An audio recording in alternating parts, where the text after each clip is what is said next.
সবাইকে আসসালামু আলাইকুম। আজ আপনাদের বানিয়ে দেখাবো সবজি পাওয়াটা। কোনো রকম বেলে নেওয়ার ঝামেলা ছাড়াই এই পাওয়াটাটা বানিয়ে নেওয়া যায়। বড়রা তো পছন্দ করবেই, সাথে বাচ্চারা অনেক পছন্দ করবে। কথা না বাড়িয়ে চলুন জেনে নিই সবজি পাওয়াটা বানানোর প্রস্তুত প্রণালী। সবজি পাওয়াটা বানানোর জন্য এখানে আমি মিহি কুচি করে সবজি নিয়ে নিয়েছি। যখন যেই সবজি বাজারে পাওয়া যাবে সেই সবজি দিয়ে আপনি পাওয়াটাটা বানাতে পারবেন। শুধু খেয়াল রাখতে হবে সবজিগুলো মিহি কুচি করে কেটে নিতে হবে।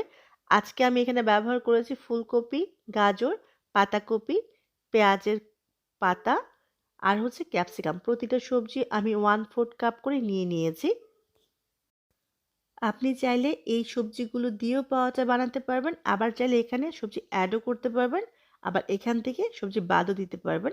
আপনি আপনার পছন্দ অনুযায়ী যেকোনো সবজি এখানে ব্যবহার করতে পারবেন। দিয়ে দিচ্ছি স্বাদ অনুযায়ী লবণ। এবার দিয়ে দিব ২ টা ডিম।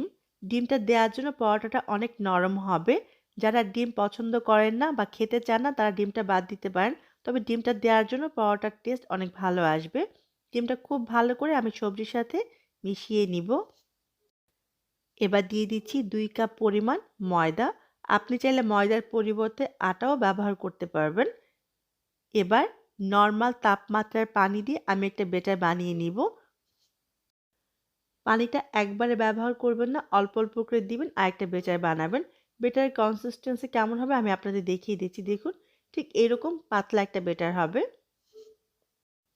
ব্যাটারের কনসিস্টেন্সি আমি আপনাদের কাছ থেকে দেখিয়ে দিব। তার আগে আমি আরও কিছু উপকরণ ব্যবহার করব। প্রথমে দিয়ে দিলাম ১ টেবিল চামচ পরিমাণ পেঁয়াজ কুচি। প্রত্যেকটা উপকরণ খুব মিহি কুচি করে ব্যবহার করতে হবে। কাঁচামরিচ কুচি দিয়ে দিচ্ছি ১ টেবিল চামচ পরিমাণ। ঝালটা আপনি আপনার টেস্ট অনুযায়ী কম বেশি করে নিতে পারবেন। ধনেপাতা কুচি দিয়ে দিলাম ১ টেবিল চামচ পরিমাণ। এবার সবগুলো উপকরণ খুব ভালো করে নেড়ে মিশিয়ে নিব। পরোটা বানানোর জন্য ব্যাটারটা আমার রেডি হয়ে গেছে। আমি আপনাদের একটু কাছ থেকে দেখিয়ে দিচ্ছি কনসিস্টেন্সি কেমন হবে। দেখে নিশ্চয়ই বুঝতে পেরেছেন ব্যাটারের কনসিস্টেন্সি কেমন হবে। এবার চলে যাব চুলায়। পরোটা বানানোর জন্য প্রথমে একটি প্যানে সামান্য একটু তেল দিব। এবার সুতি কাপড় বা টিস্যু দিয়ে খুব ভালো করে তেলটাকে আমি মুছে নিব। প্রথমবারই তেলটা ব্যবহার করতে হবে, পরে আর ব্যবহার করার প্রয়োজন নেই। এবার এর মাঝে আমি ব্যাটার থেকে কিছুটা ব্যাটার দিয়ে দিব। দিয়ে হালকাভাবে একটু নেড়ে গোল করে দিব একটা রুটির মতো শেপে। চুলার আঁচটা কিন্তু খুব বেশি বাড়ানো থাকবে না। চুলার আঁচটা কিন্তু মাঝারি থাকবে। এবার অপেক্ষা করব রুটিটার উপরের কালারটা চেঞ্জ হওয়া পর্যন্ত। কিছু সময় পরেই উপরের কালারটা এরকম চেঞ্জ হয়ে গেলে আমি উল্টে দিব। এই পাশটা আমি মিনিট খানেকের মতো ভেজে নিয়েছি। এবার সামান্য একটু তেল দিব। এই পাওয়াটা বানানোর জন্য কিন্তু অনেক বেশি তেলের প্রয়োজন হয় না। উপরে নিচে মিলিয়ে আমি প্রায় ১ চা চামচের মতো তেল দিয়েছি। এবার চেপে চেপে ২ পাশই আমি খুব ভালো করে ভেজে নিব। উল্টে পাল্টে ২ পাশই যখন খুব সুন্দর একটা গোল্ডেন ব্রাউন কালার আসবে তখনই পরোটাটা আমি উঠিয়ে নিব। দেখুন পরোটাটা আমার ভাজা হয়ে গেছে। ২ পাশে খুব সুন্দর একটা কালার চলে আসছে।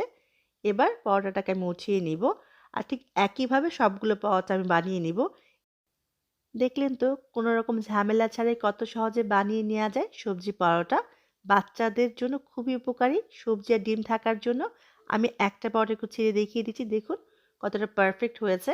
অবশ্যই বাসায় বানাবেন আর আমার কমেন্ট বক্সে জানাবেন কেমন হলো। সবাই অনেক ভালো থাকবেন। আমার জন্য দোয়া করবেন। আবারও দেখা হবে। আল্লাহ হাফেজ।